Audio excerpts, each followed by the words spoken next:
real treat.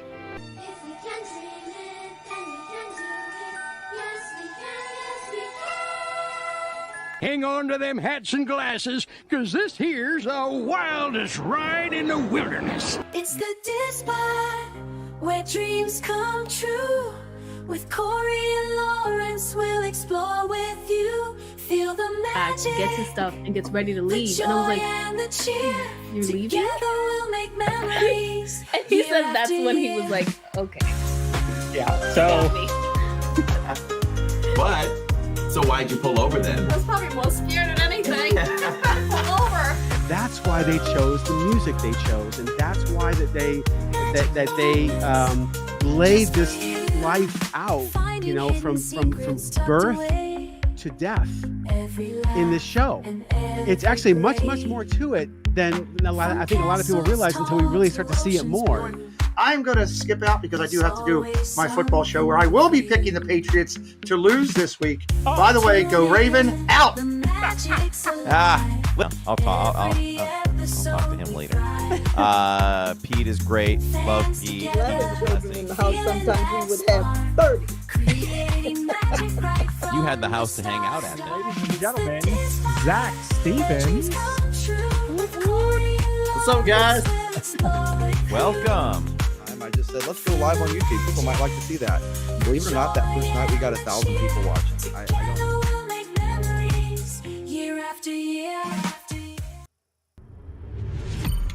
You are now listening to a member of the Disney Podcast family. Head over to Disney Podcast Family on Instagram to see all the latest posts for this show and links to other great Disney podcasts. Hello and welcome to the DIZPod. It is March 17th, 2026. Lawrence is in full St. Patrick's green. I am not. I don't know. I don't know.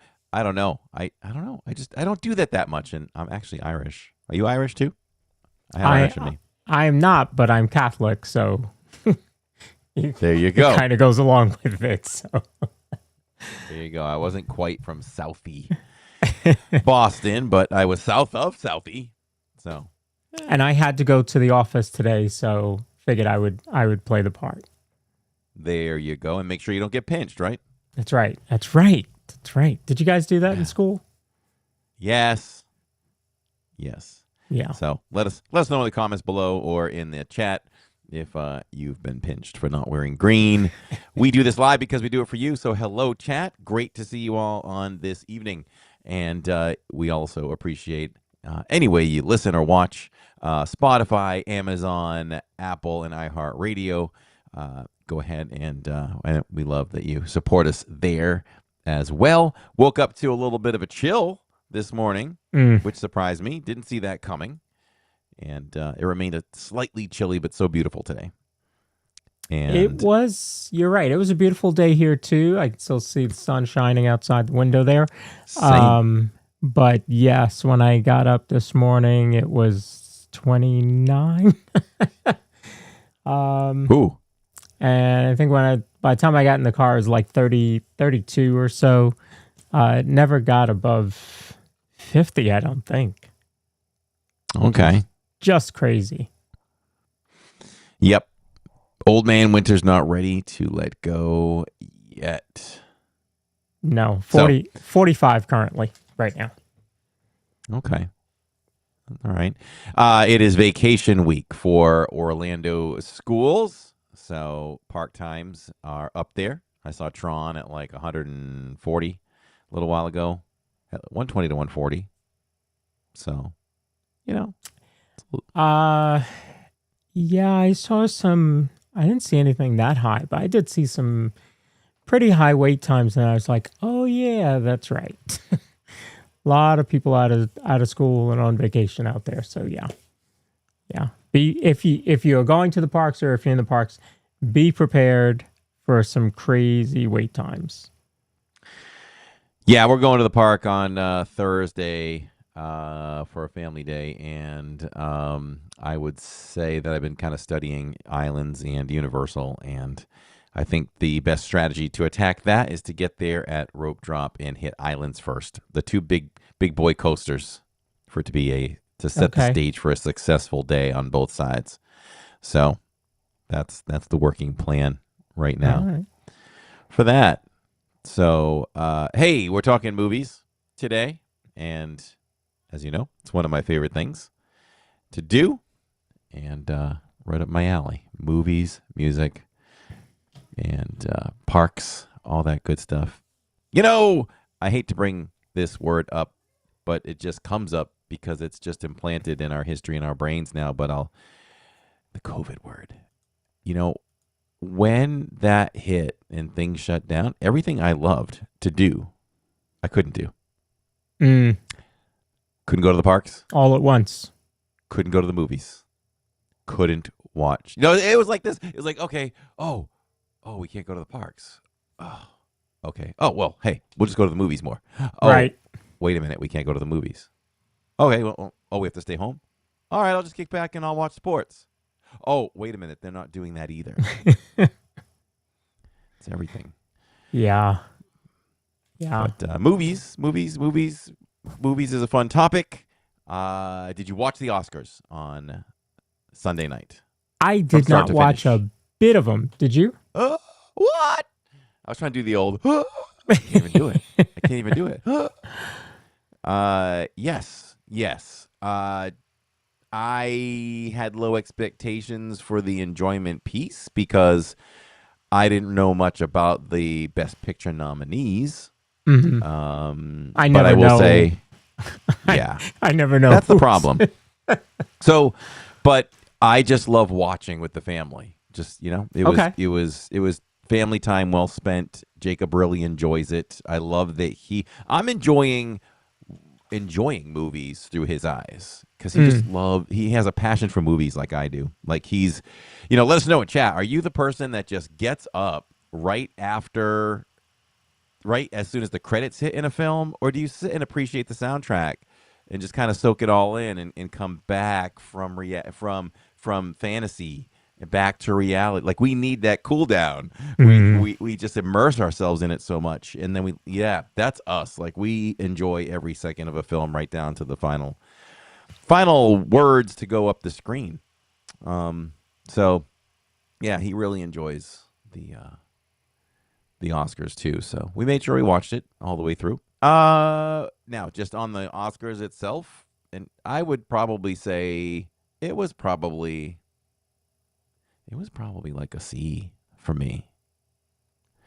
You know, there wasn't anything too funny. Conan was okay. Couple of good jokes, but besides that, not too much. And Disney wasn't represented very much this year, but that happens. You know, it's probably one of their lower years. I don't know, maybe not, because I'm sure there's been years with just one. The thing is, though, right? I'm thinking we're talking animation, but anything live action, just I don't know. It feels like it's been a while since something live action. Like Disney puts out many movies a year, but hardly any make it up for Oscars. Sure. If you really think about it, this is unfolding in my brain as we're talking about it right now. Yeah. Interesting, right? Because we know they make very high quality films. And you know what's interesting? I had to check on that because I knew there was a change coming up as we sit here broadcasting on YouTube on 4 different streams, horizontal and vertical, on Park Bros and Living in Diz and Facebook. But speaking of YouTube, the Oscars are set to be on ABC through 2028. And then in 2029, they move to YouTube. How about that?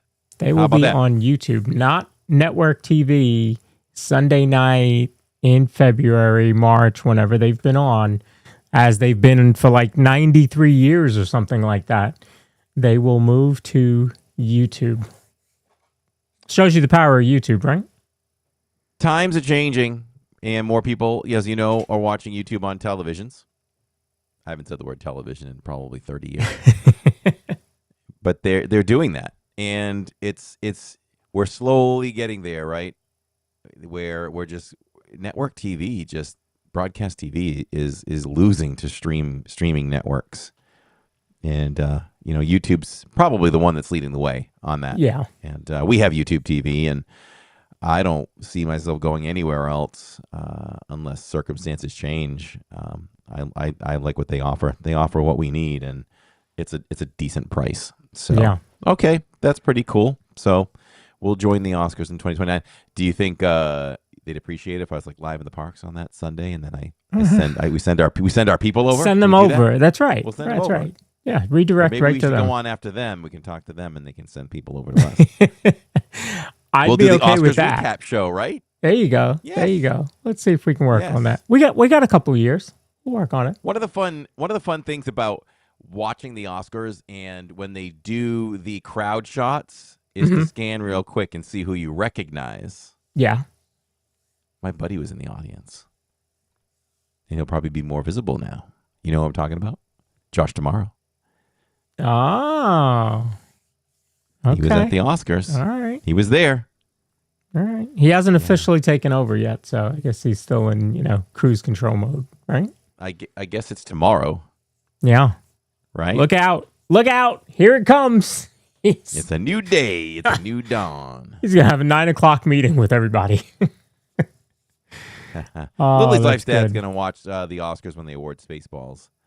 He's holding out. picture, I guess. He's holding out hope. Yeah. Holding out. You just keep waiting, Ken. Keep waiting.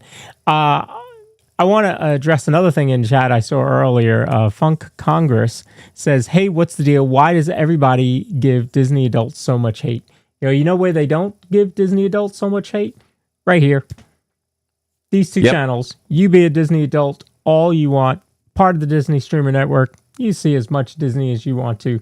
No hate from Disney adults right here. So, thanks for joining." Yeah, the term Disney adults, I feel like the people that have a problem with it are people that don't know how to be a kid in general. Yeah. That's the problem. And I feel badly for you, because if you feel like you have to just be a straight up formal adult, how fun is life for you? Because I can be a straight on adult with my professions, and then I can turn around and just be a kid and enjoy life to the fullest. But it's all up to you. But I just think that's what blocks people from You're right. from doing that. Maybe they're angry that they can't be a kid. And you look at pictures or videos of Walt driving around in his train in his backyard. Yeah. Like, he wasn't a kid at that point. He's the biggest Disney adult. Now, you tell me there's something wrong with being a Disney adult after watching Walt on his train. I mean, come on. Yeah. Come on. Really? That's right. Sharon says Disney's about fun. No one is too old to have fun. Nope. Never. Not at all. Not at all. Nope. I'm going to be a kid to the end. Wilson's in the world. Hello. Speaking of kids and adults, go back and watch Pete's Clubhouse chat from, I guess that was Tuesday night, Wednesday night, whatever it was. Ken will tell me. There was a special report from a friend of the Easter Bunny. We'll just leave it at that. Go back and watch that show if you want to talk about adults being kids. Okay. Loved it. All right. So yeah, so Disney did not have a good showing, I guess you could say, at this year's Oscars. They weren't really up for much. They did get one win. That win was for Best Visual Effects for Avatar: Fire and Ash. So they won for the award went to the film's visual effects team, which includes Industrial Light and Magic, ILM, which Disney owns. The films that were nominated but lost, they lost Best Animated Feature, was Zootopia 2 and Ilio. They both were nominated for Best Animated Feature, and they lost to K-Pop Demon Hunters. Do you know K-Pop Demon Hunters? I have a 19-year-old daughter. Good night, everyone. Oh, yes. K-pop has been her life for quite some time. That's crazy, though. I would have bet the mortgage if you said, "Hey, what's going to win Best Picture? K-pop, Demon Hunters, or Zootopia, or even Elio?" I would have been like, "Oh, that's easy. Yeah, that's real easy." Yeah, but that movie was huge. Yes, it was. Yes, it was. I'm definitely gathering that they made a lot of money. It shows you the power of K-pop these days. But I'll tell you, that song is infectious. That's a good song. It is. I have to say, it's got a good hook. Yeah, I mean, remember my 7-year-old, ran around here singing it for whoever knows how long. So, yeah, So K-pop Demon Hunters took home Best Animated Feature. They also won Best Original Song. So that's what happens. Yeah, K-pop won. So that's what happens. Now, doesn't it seem hold that thought for 1 second. Doesn't it seem like if there's like a professional artist, everyone's a professional, but I mean like if you're on the pop charts, country chart, whatever, like mainstream, and you write a song for a movie, that usually wins, doesn't it? It just usually beats everything else, I feel like. Yeah, I wonder if it's because you have more production value behind it, because you have more money behind it, because you're a bigger star. Maybe that has something to do with it. And maybe it's not necessarily that it has more appeal. Maybe it just has more appeal because it's more widely known. I think the appeal part is right. Now, one other thing I'll say about did I let you get to that thought yet before I go on to the next thing? Go ahead.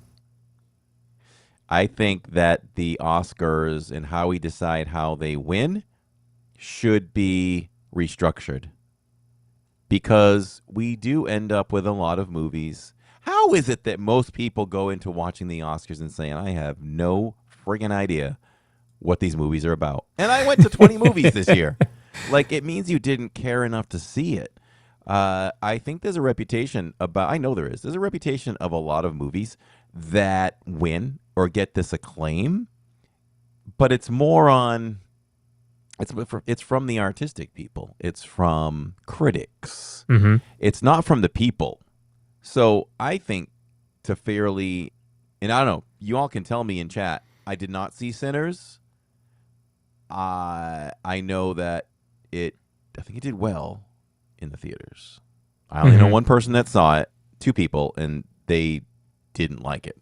So I can't evaluate it, but that got some attention. But I think they should cut that pie up. I think that you should account in a certain percentage critics, people in the industry, box office, and then the people. Little bit of a fan vote, just a little bit, or let the fans vote through their pocketbooks. So give the box office a level of acknowledgement, because how do I say it? It's not so much that it's the best movie, but it should be taken into account because that many people are seeing it. So those are other opinions. We're only getting opinions from critics and from people in the industry also. And maybe you take a little of the politics out of it, because it's a lot of politics too on the actor side and directors, whoever votes. So that's my little soapbox thing about that. I think that we'd get a better quality show and maybe better movies getting awarded or recognized. You know what I mean? Because you're never going to get, what if Avengers is the best movie of the year? Right. They're not even going to get a sniff. Right. Yeah. Just as an example. Yeah, I'm with you. But we always have to go artsy fartsy. Sinners made $370 worldwide. Okay. It opened with 48 million. So certainly did well, but Zootopia 2 made like 3 times that.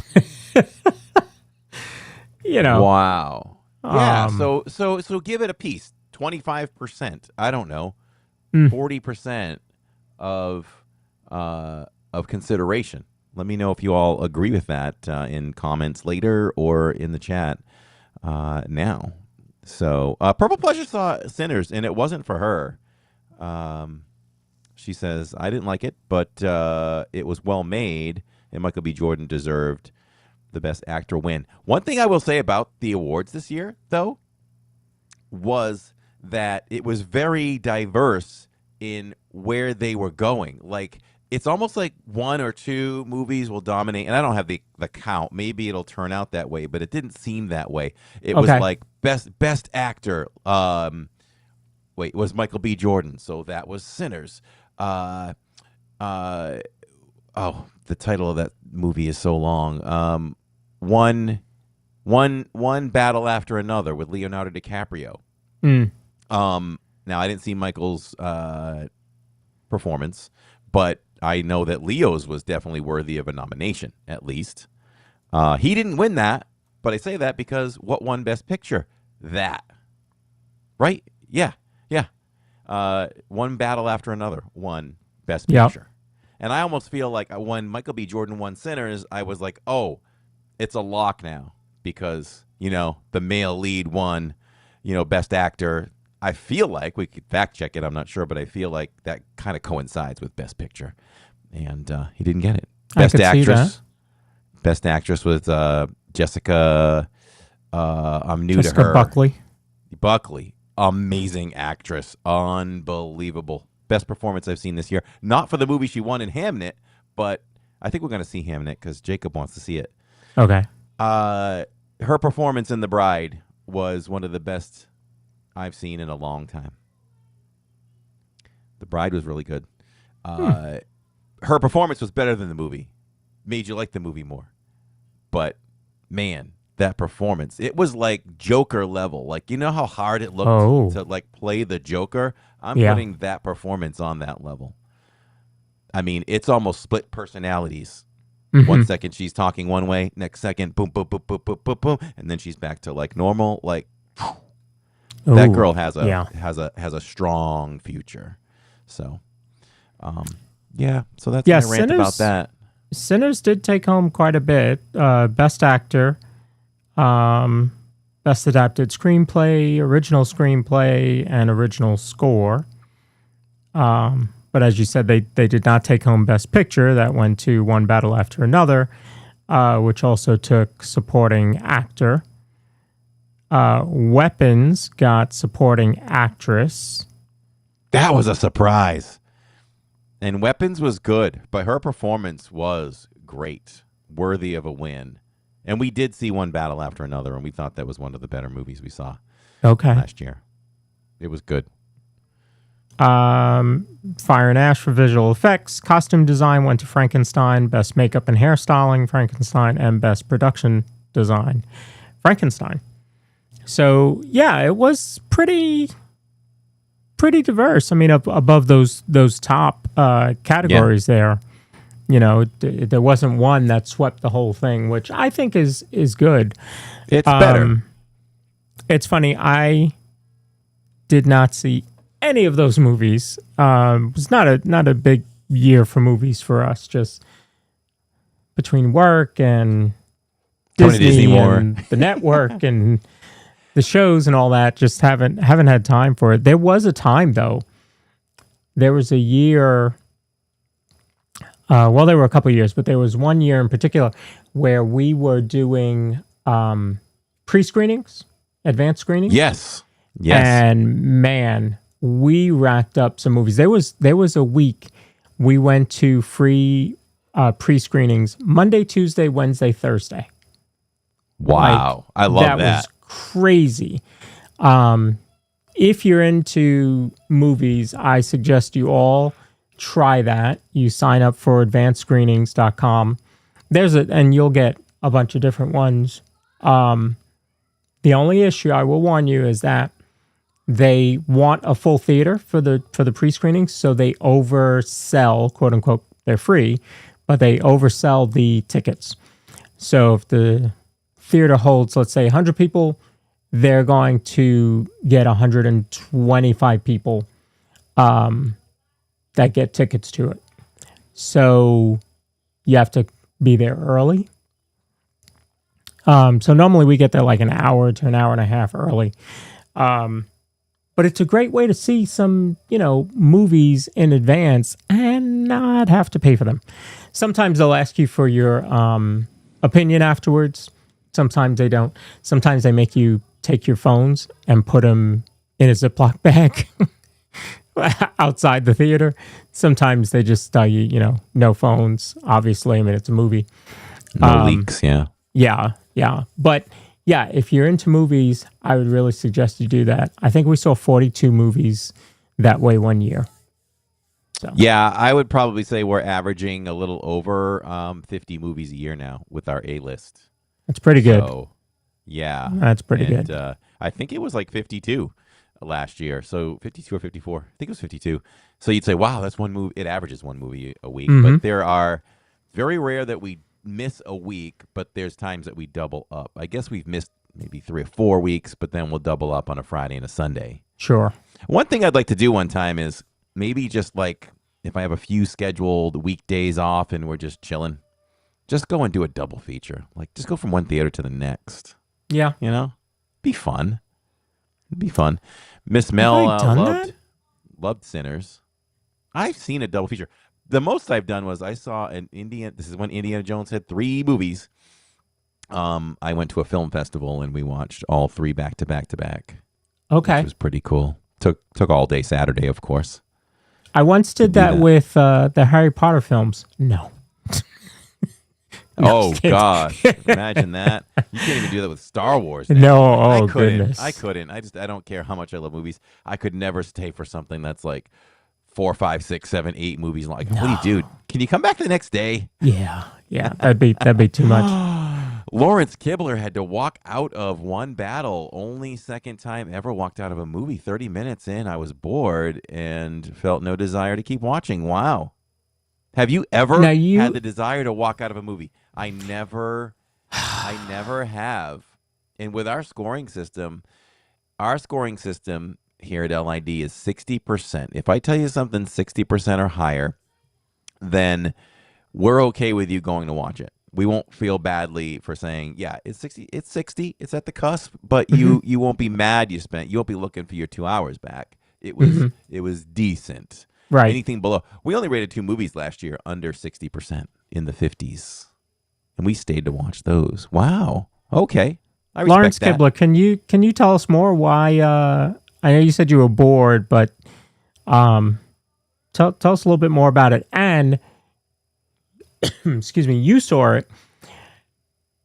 Do you see where Lawrence Kibler's coming from? Did it get more? Did it? If he would have stayed, would he have? Would it have redeemed itself? What do you think? Wow, it could be so contrasting, huh? From what I'm thinking of. Like, I think that it grasped me from the beginning. I was like, okay. There's stuff happening right here. Why is this happening? I mean, it is, if I can remember correctly, it does have a political slant to it. It could be that maybe he disagreed with what was going on. I'm not going to say whether I did or I didn't. I did take notice that it had some strong political statements to make. So that could have been a turnoff to him or others. I could see that and understand it. But Leo was great. And you could see right away that his performance was going to be great. Sean Penn won. Mm-hmm. So, I mean, he was outstanding. So even the female, I can't remember her name. Both females in that, all the main actors were really good. I thought it moved along. I thought it paced well.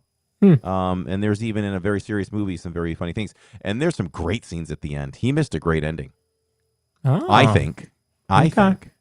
But always love when Lawrence comes in because he's a fellow A-lister. Yep. So I use he probably knows this. I use him on Saturdays as the kind of the ping for me to say, Lawrence is in. It's time for that A-list review. We always like to share with you all what we thought about the Friday night movie. So you were going to say I think a lot of times that I get to movies and I feel that way, like, when's it going to get moving? Like, the pace in the beginning. And I had to just tell myself, okay, this is how it tells the story. And then it starts to move along. But yes, there have been some movies that I thought about walking out of. A Million Ways to Die in the West.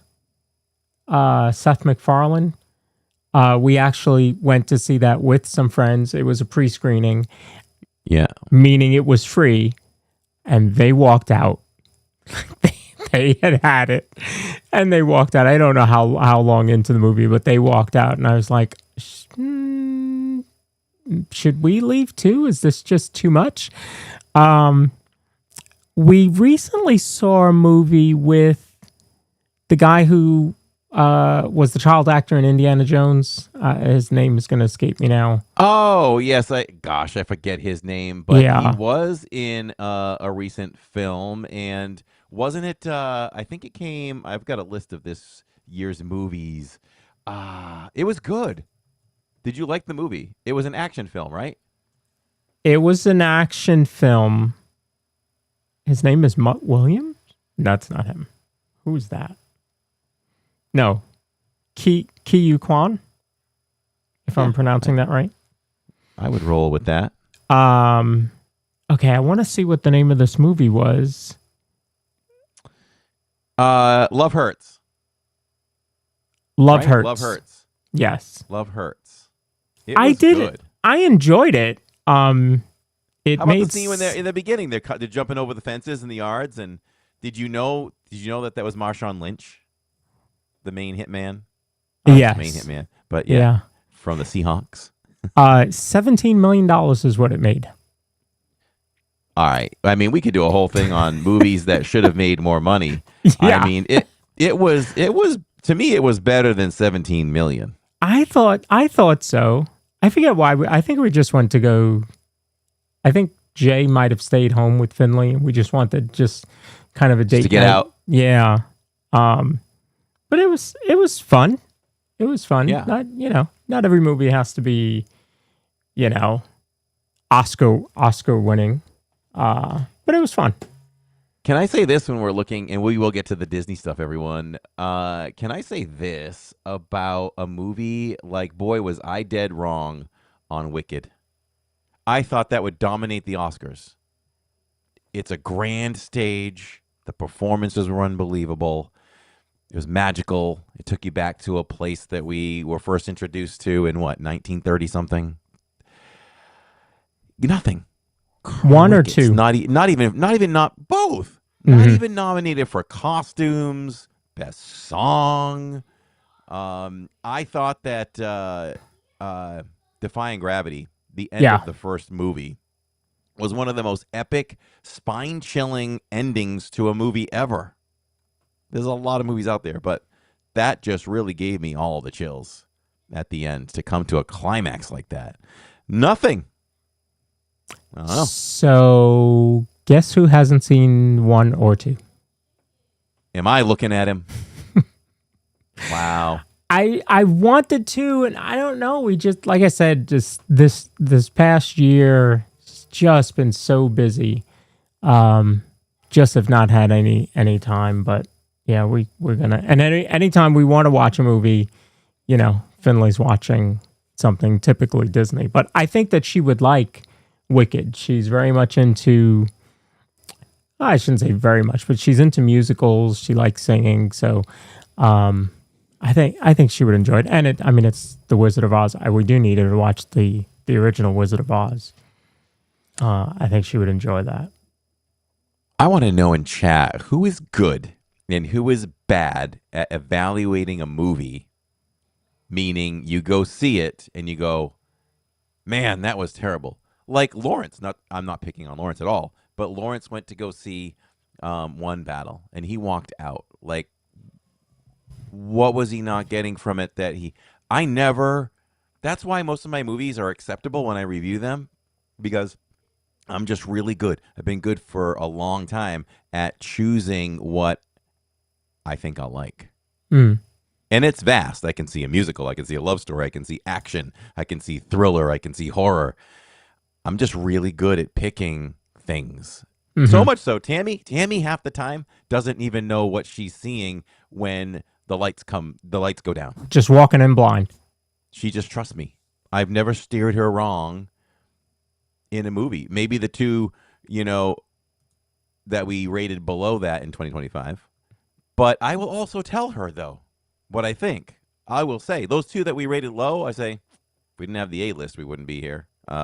This probably isn't going to be great. And I nail it every time. See, that's what I would do with the advanced screenings, too. I would see some that I was thinking, let's go see it because it's free.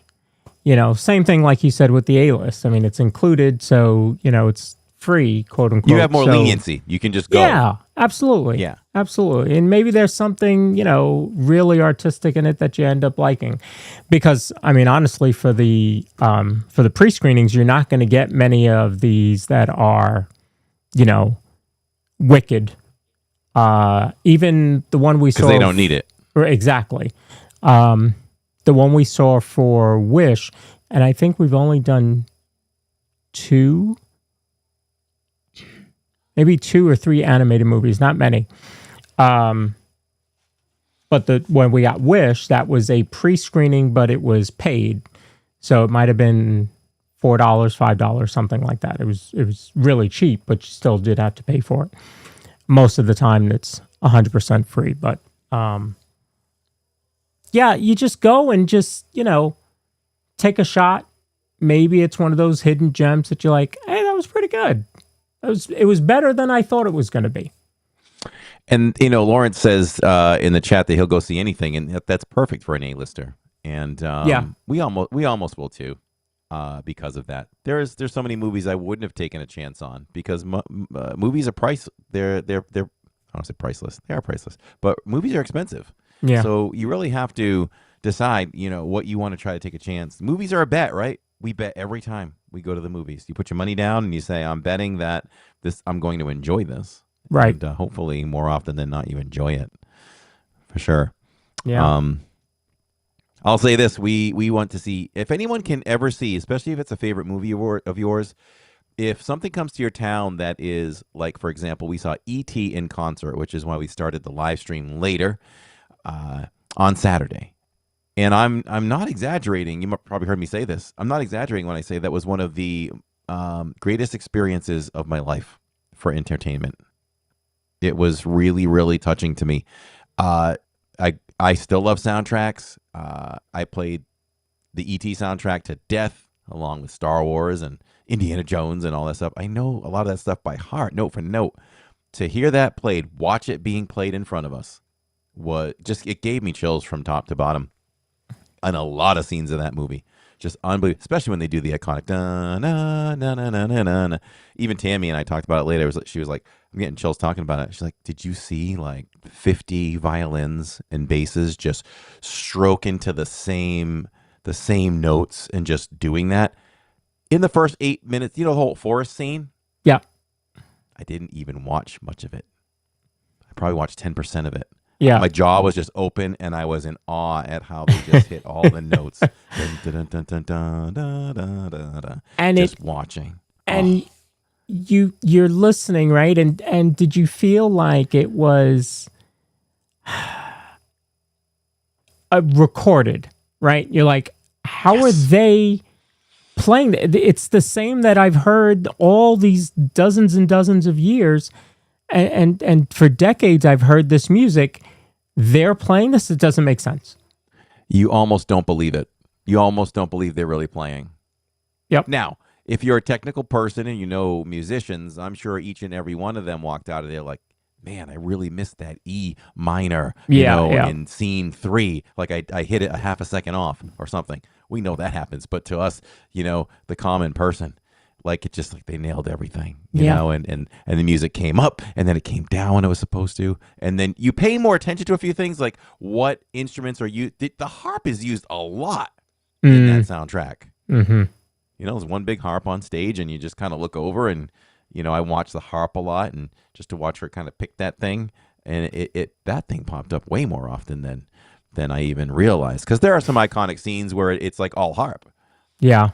Just driving into the film, I said to Jacob, pay attention to the harp when Elliot's talking to E.T. when he thinks he's dead, and sure enough, there it was all on its own. And there's moments you realize the moments that there is no music. Yeah, true. You know, Yep. you just see them all kind of. And sometimes I was trying to nail who was doing what. Sometimes you're like, okay, who's doing that? Who's making that sound? You know, oh, it's the clarinet in the back. You know. And Corey's right. If you have the chance to go and see that, you know, so he saw E.T. You've seen Star Wars also, right? God, I have. You know what? I didn't see an actual film from start to finish, but I did see Star Wars in concert before. I think Jill might have been a baby. So almost 20 years ago, I saw Star Wars in concert. So they played like montages of different things. Oh. It's been a while. I'm gonna guess like maybe they did a montage of Anakin scenes. Okay. And kind of did that, and then they did something else, battles or sad moments. Yeah. So it was kind of that. It was a mishmash, which was still great. Yeah.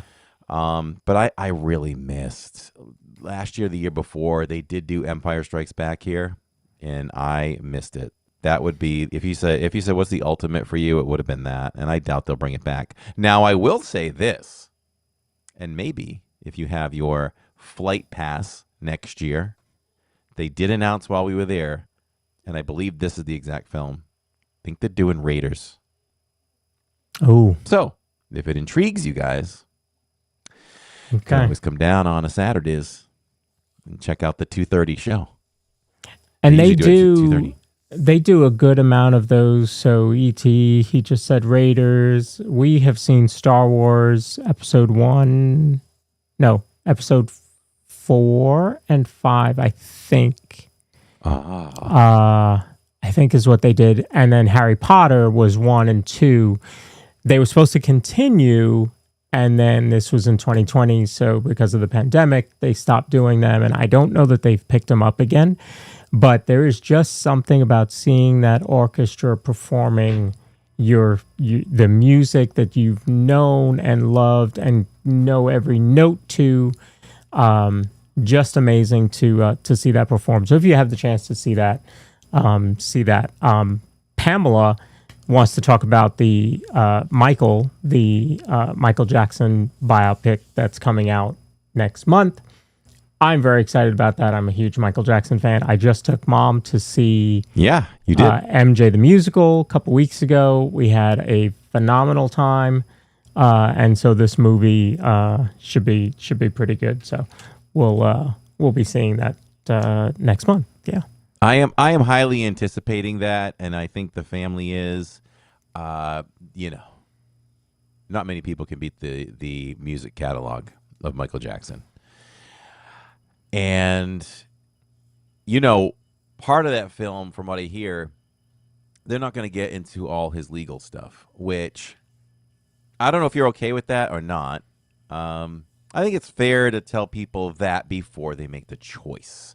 Because do you want the all-out honesty, or not honesty, but how it all played out for him? Like the Elvis movie we saw, last year, 2 years ago, that biopic was phenomenal. It made me an Elvis fan.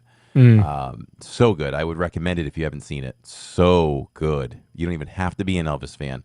But it showed his highs and lows. I came away from that feeling badly for him. Now, nobody puts drugs in our mouths. We put them in our mouths. But that's a guy that was pretty much forced to keep going. And the people around him did him wrong. But so, if that's true, I only heard it. Just know that you may not see that side of things. You're just going to see more of the musical side of it. But it looks good. And every time a new trailer comes out, it gets me more and more excited for it. I mean, I think I'm going to be dancing in my seat for sure. I will say that the musical did address quite a bit more than I thought they were going to. Oh, the musical did really? Yeah. Oh, yeah. Quite a bit more. If I would have thought the film would have done it first before the musical would have done it. Yeah. Interesting. Yeah. They went into it. I was you start to see why certain things happen. And so I was glad they addressed it the way they did, and the family, the estate, blessed the musical. So we saw the touring one. obviously it's on Broadway, and there's also a West End version as well. So if it goes around to your city and you have the chance to see it and you're a big Michael Jackson fan, totally say, go take a look at that. Well, there. And I didn't know Miss Organized Life said it's his nephew playing him. Yes. How about yes. And if I remember correctly, he did not really want to, and then he just got into it and just went. Like, they said I wonder if family had influence on it. I think I'm sure they had a lot of discussion, and whoever the producers or whoever went to him was like, "Hey, you should do this." And I'm sure he was like, "Nah, I'm good." That's what I'm thinking. I just playing it in my head. "Nah, I'm good." And then he went to the family, and they're like, "They really want you to do this, blah blah blah."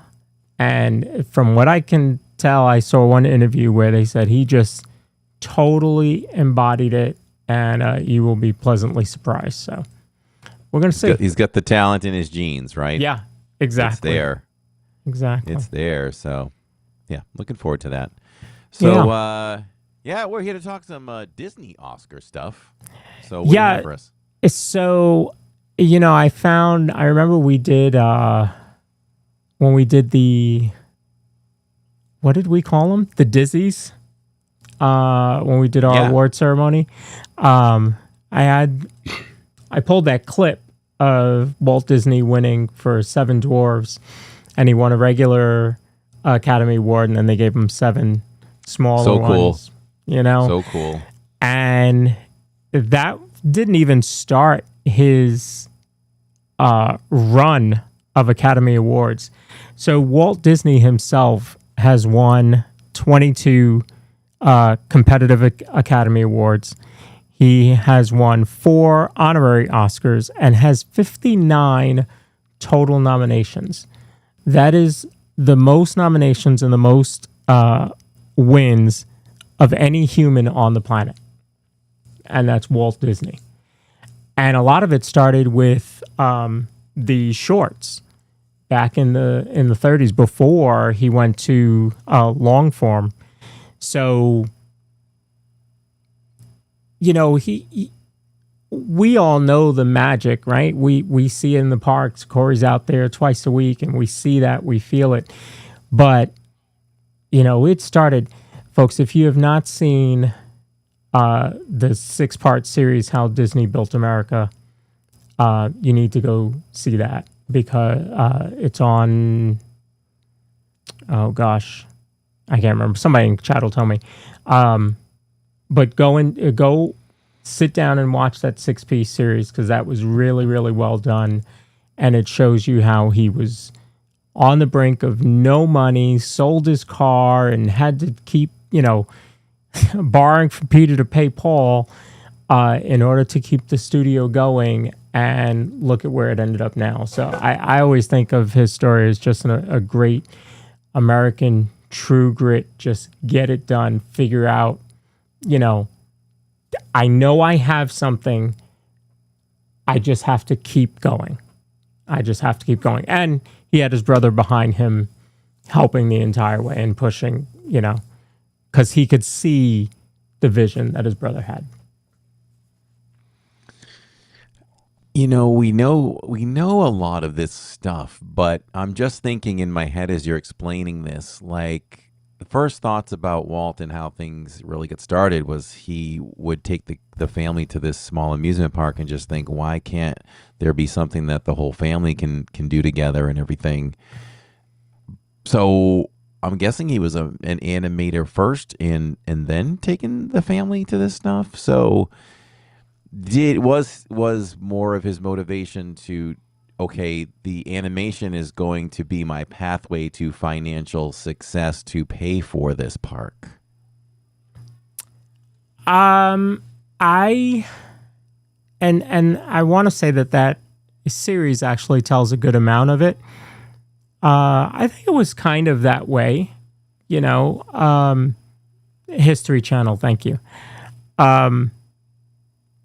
I think that, if I remember correctly, I think the park was let's make it's almost like making Minnie's Runaway Railway, which you guys can't see, but my the background of my monitor here that I'm looking at is looking down Hollywood Boulevard. So I'm looking at the Chinese theater as I'm looking at Corey.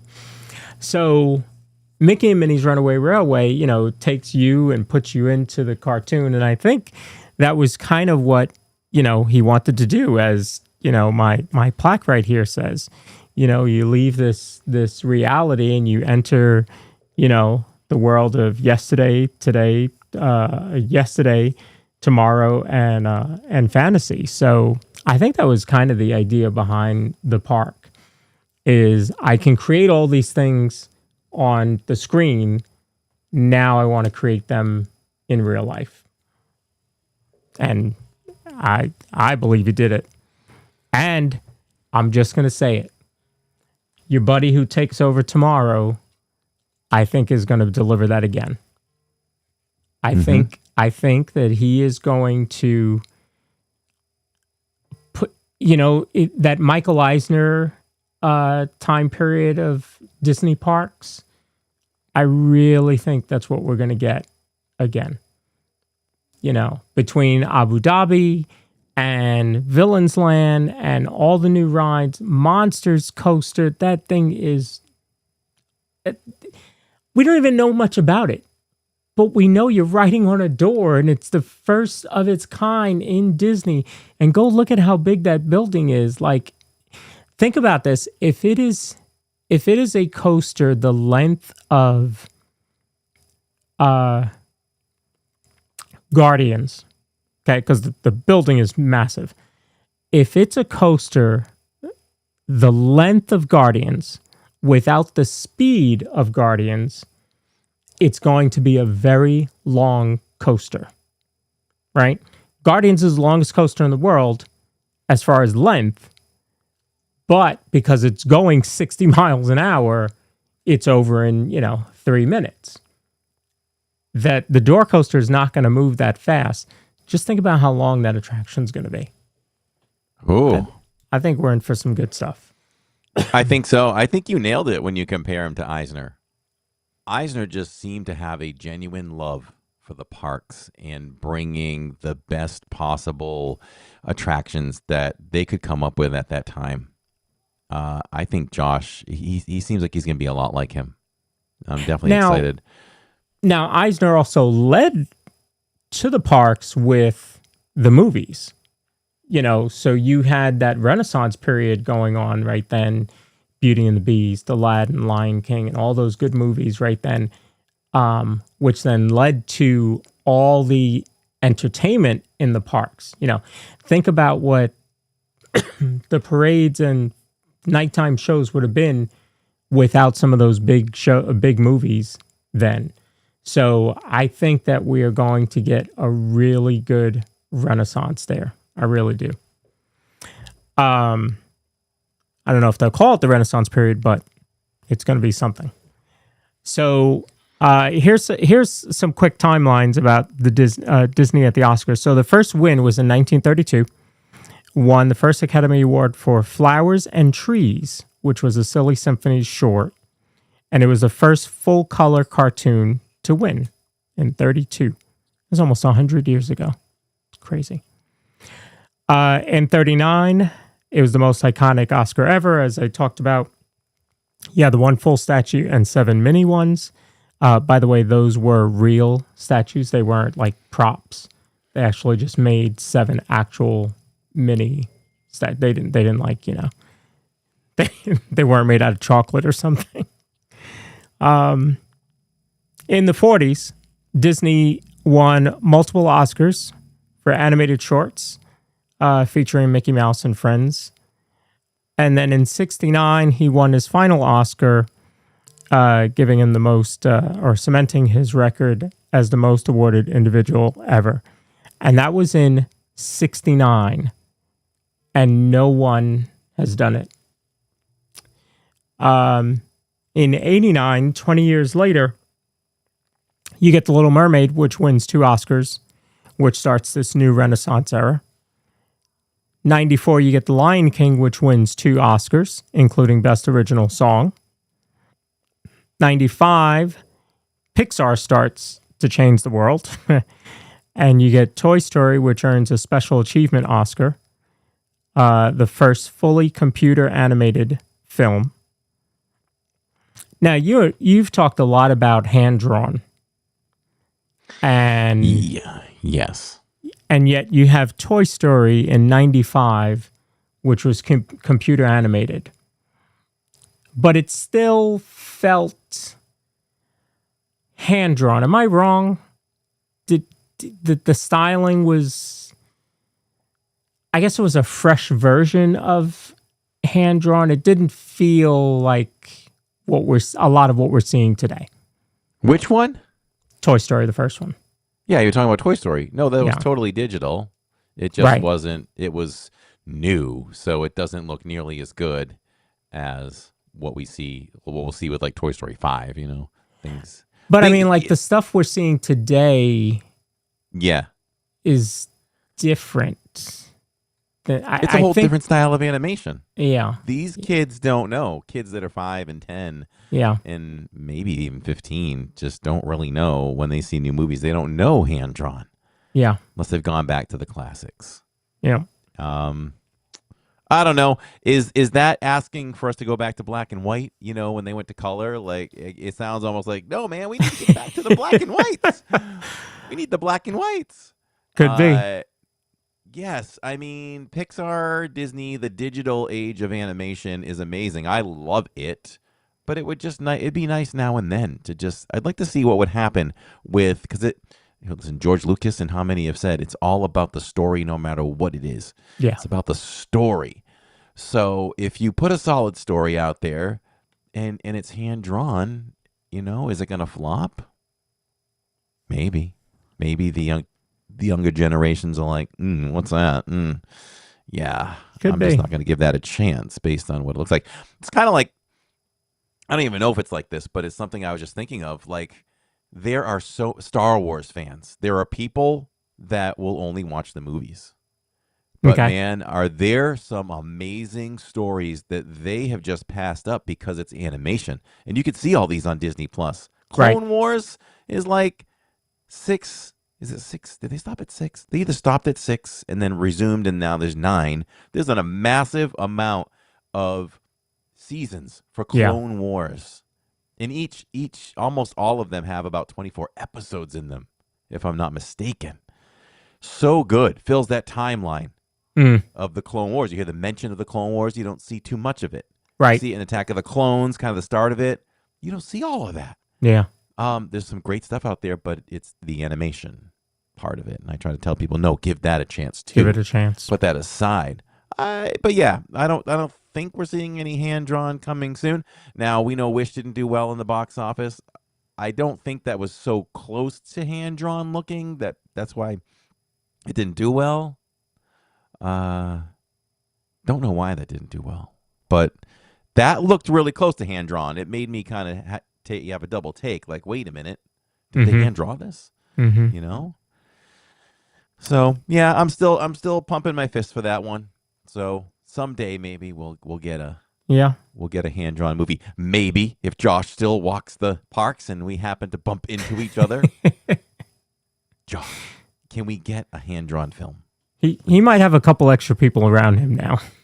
Yeah, he might. I don't know. I saw Chapek in the park. Nobody wanted to be around him. Would he have been approachable? I don't know. I'm glad he wasn't. I'm glad I didn't approach him. Yeah. Nobody wanted to be around him, so it was fine. So in 2001, they start a new category, the Academy does. They introduced Best Animated Feature. That's only been around since 2001. What movie won the first Best Animated Feature? I'll give you 2 guesses. Best Animated Feature. Very first one. See, I'm probably going to be wrong, but I thought it was Snow White. Nope. 2001. 2001. Well, it had to be Frozen then. Nope. Really? Huh. Frozen was 2013. In 2001, the first winner, Shrek. Oh, it wasn't even Disney. Wasn't even Disney. Shrek. Wow. Yeah. Listen, Shrek is probably, unless, I'm just thinking off the top of my head quickly, Shrek may be the best. Ooh, my phone is ringing. I don't know if you heard that. What the heck?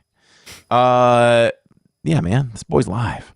So, what was I saying? Shrek might be one of the best animated movies that's not Disney. Shrek was phenomenal. Shrek was really good. Yeah. The Shrek humor really in that is on point. Yeah. I don't know if that was DreamWorks. I don't think that was Illuminations who does Minions. No. But people shouldn't sleep on those either. Each and every Minions delivers plenty of laughs, I feel like, for me. They're good. I didn't think I was going to like any of the Minion stuff, but a few minutes in, just watching, what's funniest to me about Minions is how they laugh at each other. One might get something very hurtful done to him, and then there's a pause, and then he laughs at him. Like, they are loony. They are crazy, and that's what makes those fun. And Gru is kind of like that. He's played by Michael from The Office, and he's kind of like what Michael would be if he was trying to be like a mad. Yes, I agree. A mad scientist, but right. He just tries so hard to be serious, and he just, So Despicable Me was good. I enjoyed that first one. Yes. I did see Shrek in the theaters, in Orlando actually. Took my now 31-year-old to Disney in 2001 in February, and we had some time to go. I think we had a late flight home. And we had to check out of the hotel, and we didn't have park days. We weren't annual pass holders. And we went to the theater down there in Kissimmee somewhere. So, yeah, I saw Shrek in the theaters and thought it was hysterical. So, yes. 2003 is when Pixar gets into it, and they win Best Animated Feature with Finding Nemo. 2013, as I mentioned, Frozen wins 2 Oscars and starts its global phenomena. In 2018, Marvel gets in with Black Panther winning 3 Oscars.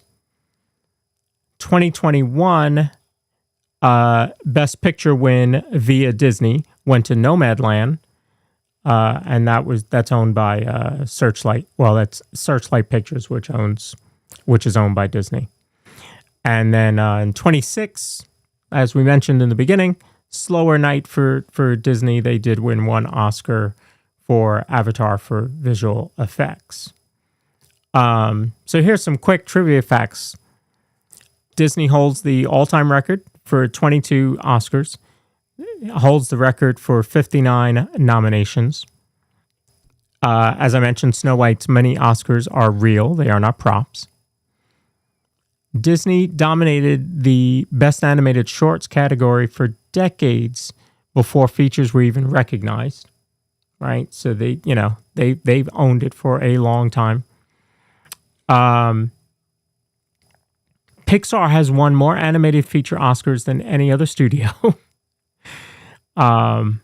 which then means Disney has, because Disney bought Pixar.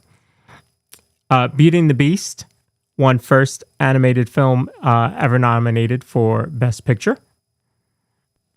And my co-host there, that's his favorite. No, right? Favorite princess, favorite movie.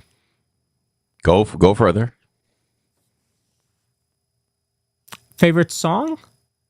Yeah, favorite soundtrack. Favorite soundtrack? Okay. Yeah. All right. Yeah. Yeah. For Disney musicals, though, you know what is really close, though. And if I really sat down and tried to break it down, I almost could put Frozen ahead of that, soundtrack-wise. It's like almost every song is a banger. Okay. Okay. I might have to sit down and compare. That might edge that out these days, but if it's not anymore, Beauty and the Beast for me had a long run as the best Disney musical soundtrack. You know what I always wonder, though, with movies from that period or even before, right? Aristocats or, some of those others that we know, 101 Dalmatians. I wonder if they would have been made now, or if social media had been big then, or streaming had been big then, would the music have been received differently, right? I think what happened with Frozen was, I remember I didn't see the movie right away, but you had all of the dads and daughters doing the it just fell out of my head, the song Can I Say Something Crazy? I love Crazy. Right. So you had all the dads and daughters doing that song. Jill and I used to do it, right? Karaoke style at home all the time. And so I think that created this buzz about it. And I just wonder if Lion King and Aladdin and Beauty and the Beast and Little Mermaid, although, those were all huge soundtracks, I wonder if it would have been, how much bigger it would have been had there been social media like there is during this Frozen and Inside Out and Zootopia type, Yeah. time. Great question. Yeah, great thoughts. You just never know. So Disney didn't own Star Wars when it first won its Oscar in 1977. But now those count because Disney owns Star Wars.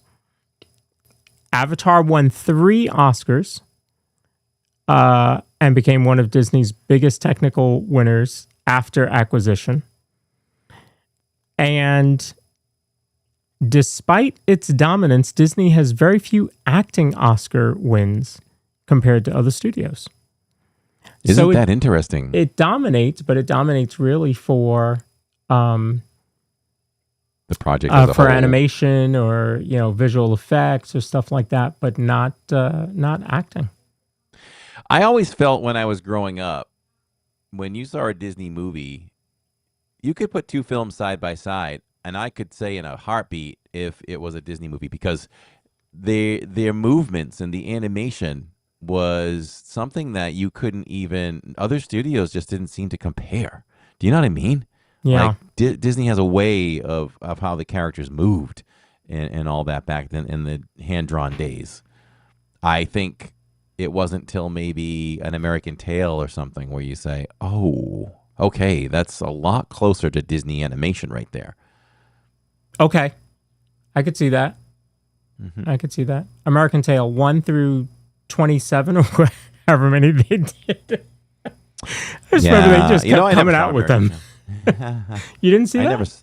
No, I didn't see it. I saw the first one in the theater, and then I don't think I saw any of the other 39. I think it was Diane Warren somewhere out there. I think she wrote that, right? She may have sung that one too. Yeah. So Disney and Best Original Song go hand in hand. You've got songs like Let It Go, A Whole New World, Can You Feel the Love Tonight? And some of I just remember like the Oscar performances of like A Whole New World and as big as Can You Feel the Love Tonight? I mean, there were some big songs that really took over the globe. And that's why I said, like, how much bigger would they have been had social media been around?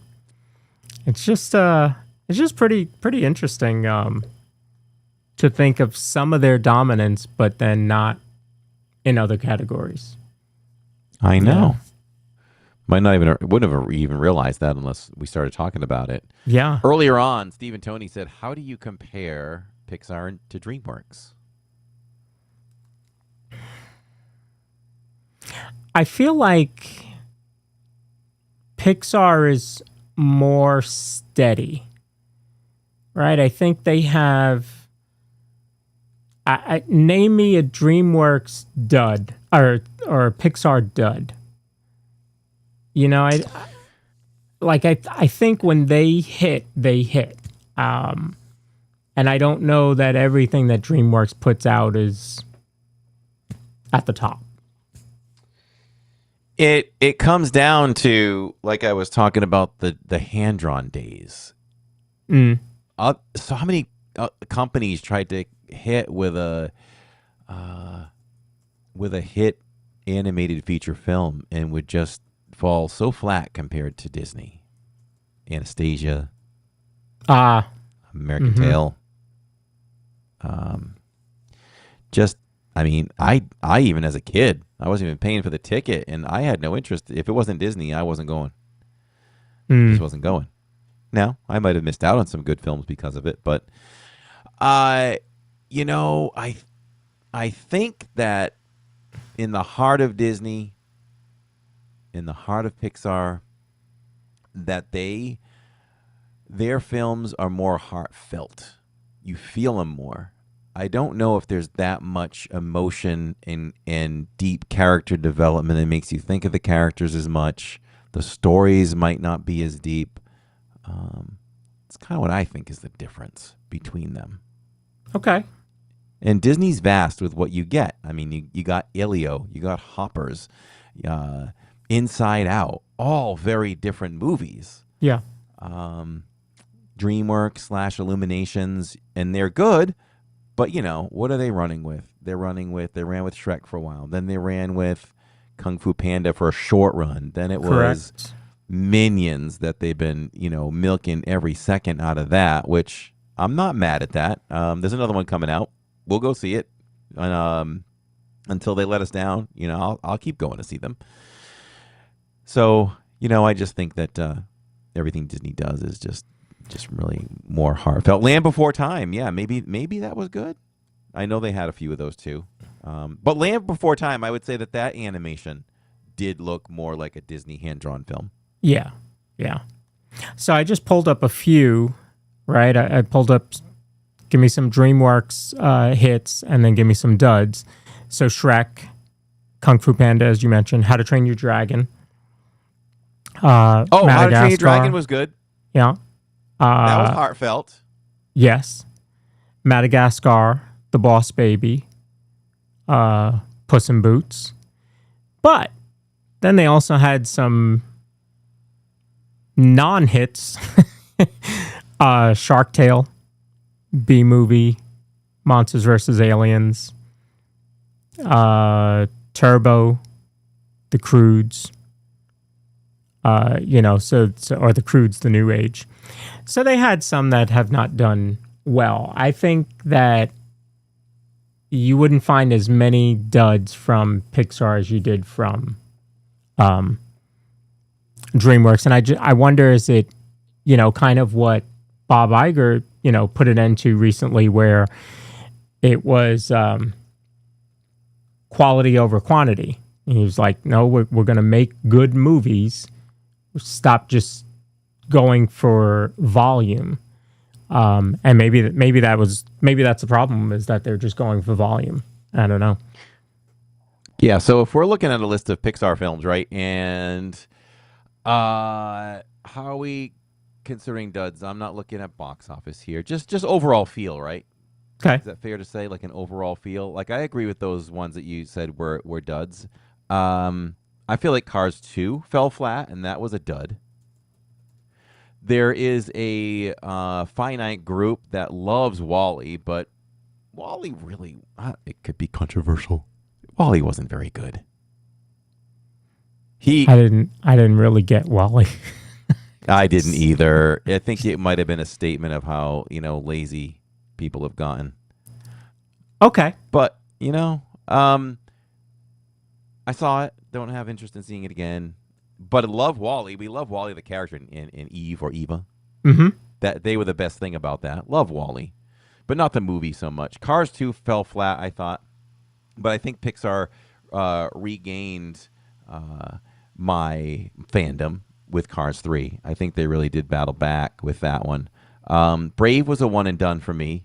And I think overall people weren't super fans of that one. But Nobody remembers The Good Dinosaur unless that was like the first. Unless you have like a childhood memory, like your grandpa took you to that, and it's sentimental. But The Good Dinosaur was definitely something that fell flat for Disney, or Pixar, I should say. Yeah. Onward was also another one of those.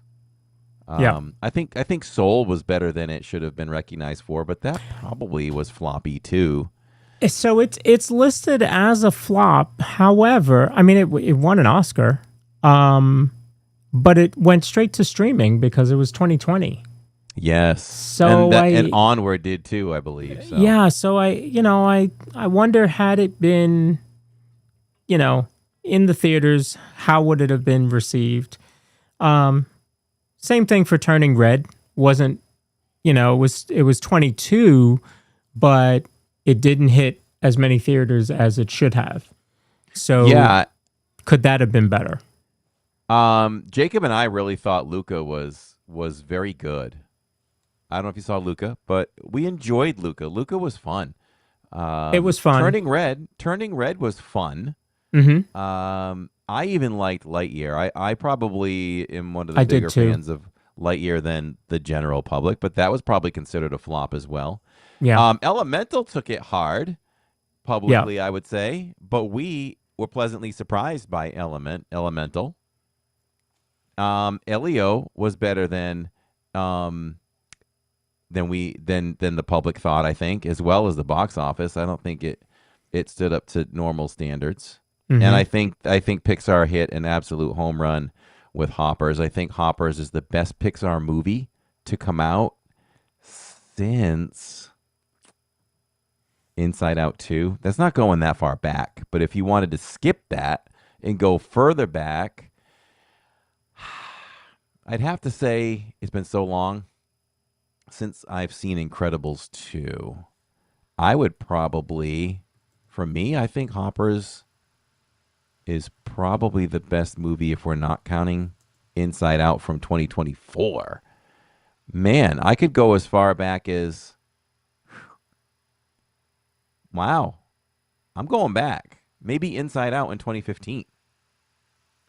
Wow. And that's bypassing Finding Dory, Cars 3, Coco, Incredibles 2, Toy Story 4, the other ones we mentioned.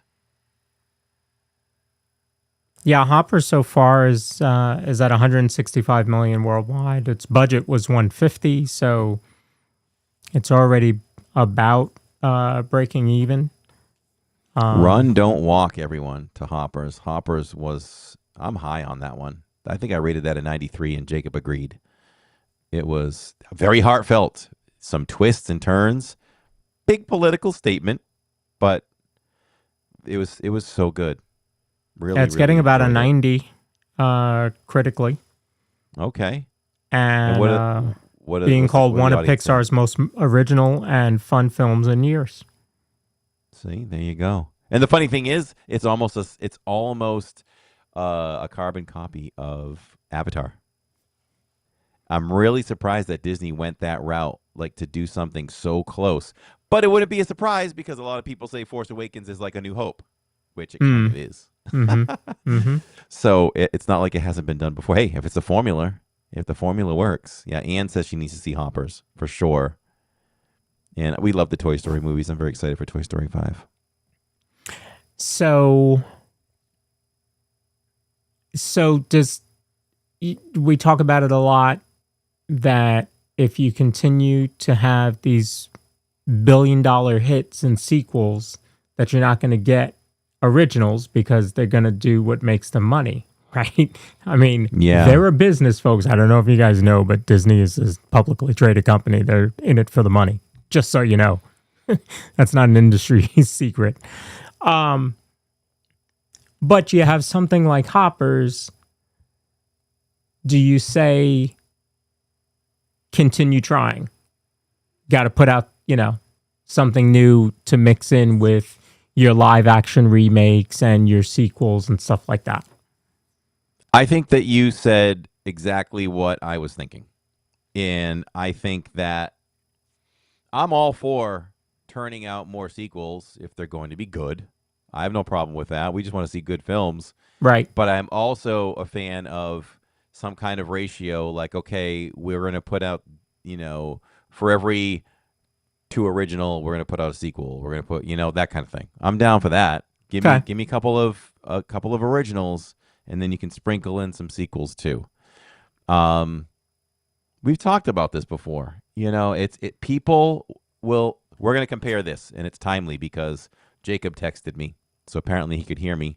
Maybe he was walking by or something. But Illuminations did do a movie that was a smash hit. And if I would have told you this back in your GameStop days, you would have laughed at me probably. But Mario, they own Mario. Oh, and yes. Mario's blown the doors Yep. off of a lot of these very movies we're talking about. That's right. And that's Illuminations. So kudos to Illuminations for doing that. And I think Mario is the movie that made Iger stomp his feet.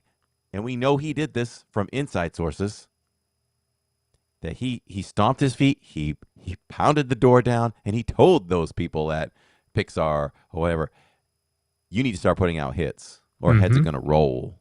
And what have they been doing lately? They've been putting out hits because Mario kicked Mickey's butt. Yeah. Yeah. And there's another one coming out, so it's going to be interesting on April 1st to see what Mario does this time. And I was surprised at how good that movie was. I don't know if you guys saw it, but that's another movie that's worth seeing.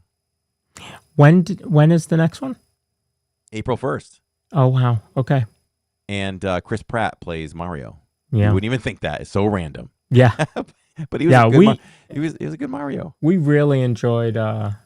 That was really well done. I think it was enough nostalgia for us. The little Easter egg about the original show with Captain Lou Albano. There was a little Easter egg in there about that one. Oh. Yeah, it was really good. It was really good. And it's fun to see it with a guy like Jacob because he's been into Mario games since he's played video games. He's played a lot of the Mario stuff, so he kind of helps me out. He'd be like, "Oh, you know what that's a reference to, or this or that." So he enhances the experience for me. So, one of my favorite Mario games, which a lot of people don't because they didn't have a GameCube. Super Mario Sunshine. You're making that up. I'm not. I'm not making it up. Super Mario Sunshine. It was the premise was so weird. Basically there was an evil guy going around spraying this gloop. It was like tar on everything, and Mario had a gun that shot like rainbow to clean everything up, and that's basically what you had to do. But yeah, it was one of the most fun games, I thought, and it had a good music along with that. I just to end the Mario talk for me, I met Charles Martinet, the voice of Mario, at E3 back when I worked at GameStop. We went to E3 2 years, and I was talking to a friend of mine that worked with me, and I was like, "Hey, that's Charles Martinet, the voice of Mario." And we're just sitting there, we're kind of looking at him, and he finally sees us, and he just sees us looking at him, and he calls us over. And he's like, "Hey, what's your name?" And he could see that we worked for GameStop and everything. And really nice guy. Took pictures with him. I have to find them. I think they're on my Facebook page, maybe. But yeah, real nice guy. So that's my Mario story. He's now retired. Yeah. Wow, I'm gonna have to ask Jacob if he's ever heard of Mario Sunshine. Yeah. I don't know how they got by me. Yeah, it was fun. For the GameCube. Yeah, little whatever size that disc was, 3-inch CD. Yeah. Fun game. So tomorrow you're at Magic? Tomorrow we are at Magic Kingdom. I have the same arrangement, but it'll probably be starting in the 6 o'clock hour. Could be slightly, 15, 20 minutes sooner than, but I'll keep you update as to where I'm at and all that. So yeah, we're at Magic, and I believe because it is a vacation week for Central Florida, I think Magic is open till 11. And my staycation starts tomorrow when I'm there. So time isn't too much of a factor. Definitely have to come home and get up early to try to rope drop Universal, but yeah, I'm a big boy. I can do it. Yeah, Magic is open till 11, and then extended Magic hours from 11 to 1. So, yeah, we're doing that. And for Saturdays, we're at Epcot. And Pamela V has convinced us that we should stream ELO. Now, ELO is another one of those groups. If you're in your 40s and above, and you just don't really know who they are, if you play like the top 5 songs at least on iTunes or Spotify, wherever you enjoy your music, you're going to be like, whoa, they sing that? Oh, they sing that? So hopefully the audience that's watching us will realize, oh, and maybe I'll have to pump it up a little bit. Maybe I'll have to play samples, quick samples, 10-second pieces while we're live so people actually know what we're going to see, because those would be fun to listen to live. So we're hanging out with Pamela V, and there is definitely a small list of foods that Jacob and I did not sink our teeth into yet. So we'll visit some food booths. We'll take down some food. If there's some openings on some attractions that time-wise are good, we'll hit that, and we'll just soak every inch of fun out of Epcot on Saturdays. So it'll be a lot of fun. Sounds good. So Wednesday, tomorrow night, Living in Diz will be at Magic. Thursday evening at 6:30, I will have the Monorail Report. We'll talk about Disney news from this week. We'll dig into some clickbait news, which we haven't touched on. And Saturday, we are at Epcot. Next Tuesday, no podcast. We will be off next week because I will be away for a work event for a couple days. So no podcast next week, but we'll return the following week with Scuda Adventures, Mike from Scuda Adventures. He's going to join us on the podcast and talk about how to get around the park in an ECV, and talk about mobility and can you do it, and tips and tricks. So if you wonder about that, make sure to tune into that episode for sure. 2 other notes I want to give you.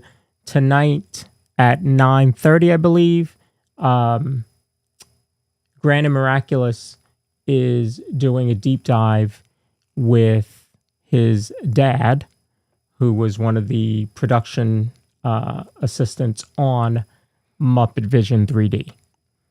So you may want to tune in for that one, because he's going to have a lot of behind the scenes, behind the curtain tips and tricks for you there. So make sure to tune into that. Yeah, they do some great. Grand and Miraculous does some great stuff. Last week they did Captain EO.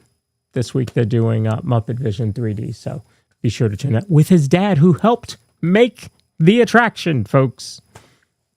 That's crazy. And his granddad helped build Epcot. Tune in tonight at 9:30.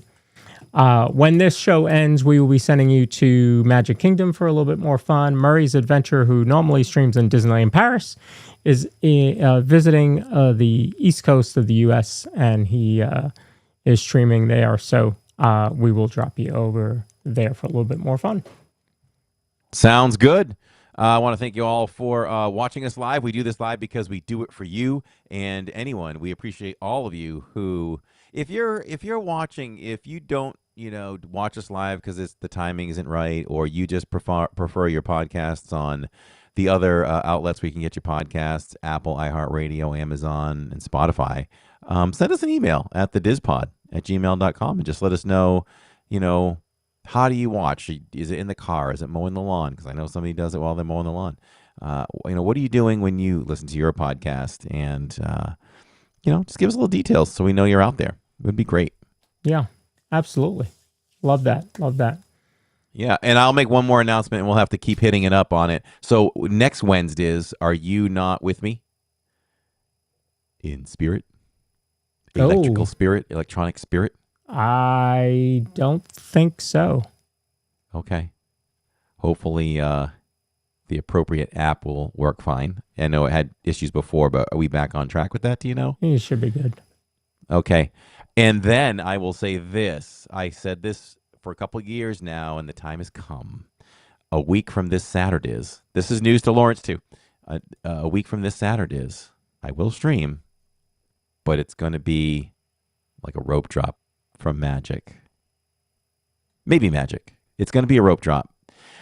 Probably Magic, though, because it's Jacob's prom. So I need to be there for this one, for the photo session and all that. Maybe we'll take him for dinner or something. I'm not sure.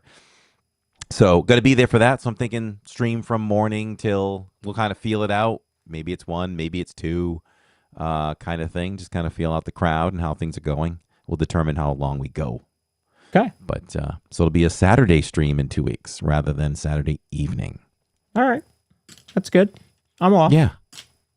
That's good. Cool. Cool. All right, everyone. Thank you so much for joining us. And it means the world to us.